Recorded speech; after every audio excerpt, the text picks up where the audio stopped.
All right, let's continue this conversation now with Missouri Senator Eric Schmitt, the former Attorney General from the state of Missouri. And, sir, it's good to have you on. I want to start by asking, a lot of what we learned from House Judiciary, what they've uncovered, is very similar to the types of things you were suing to determine and to find out and to investigate when you sued the Biden administration. How much, our government has been working to censor Americans and to just trample our First Amendment. Talk about what we've learned today and how it correlates to your lawsuit. Well, listen, all of this is shocking, Rob. When you put it all together, I mean, when we filed the lawsuit, we uncovered, email messages and text messages from high-ranking government officials with senior officials at social media companies to suppress speech, almost exclusively conservative speech, whether it was about COVID, whether it was about the Hunter Biden laptop, whatever that was, they were working against conservatives. And you see this information coming out today with the House Weaponization Committee. I'm glad they're continuing that work.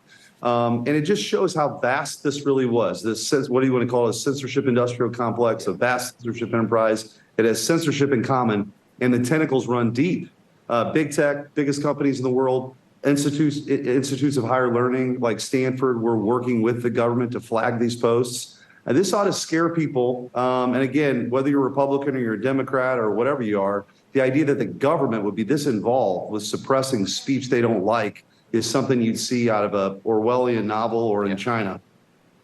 Well, what it really proves is something that we shouldn't need to prove if people would simply just know their history, is that government power, it corrupts. This is what it wants. They want to stay in power. They want control. When you have a country of 350 million people, it's honestly understandable why these people would want to control everybody, because it's so hard to control a country this big. But it goes against the whole ethos of what this country's supposed to be. This is our foundation, and they're perverting it, for their own desires. And this is what always happens. This is what government always does. They always try to control people as much as they can. It always escalates to the point where, they have all the power and all the control and you have none.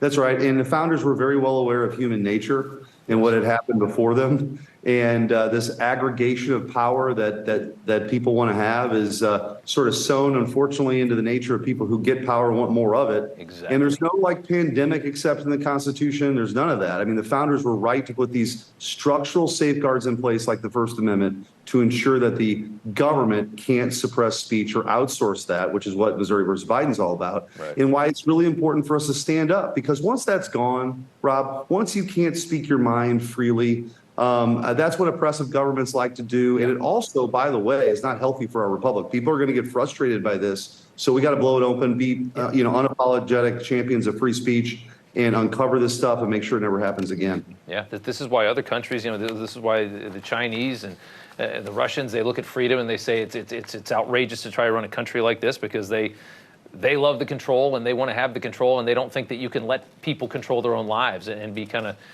control their own destinies. As far as 2024, we've seen what they were capable of in 2020 to try and oust Trump, to get Biden into power. We've seen what they were able to do.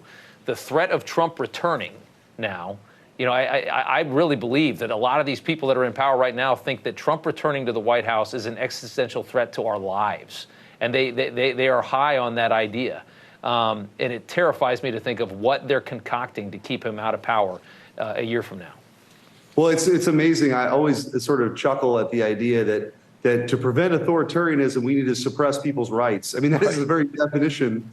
And they're willing to bulldoze the Constitution. Look, I'm supporting President Trump. One of the reasons why I'm supporting him, a very early endorser, is I think he's going to come in here in his second term and fundamentally dismantle the administrative state. I think Americans who love freedom and liberty ought to be applauding that. But it does make certain people nervous, which again is why that Missouri versus Biden lawsuit is so important, the injunction to prohibit this activity. It's why enacting additional safeguards are important. It's why this oversight and investigation the House is doing is so important. We simply cannot allow this to happen again. I think big tech didn't want to see 2016 ever happen again, which is why you saw some of the things they did in 2020. So we got to be on guard. We got to talk to our friends and neighbors about how important this election is and make sure that the administrative state and all these sort of censorship enterprise stuff doesn't have the same impact it had in 2020.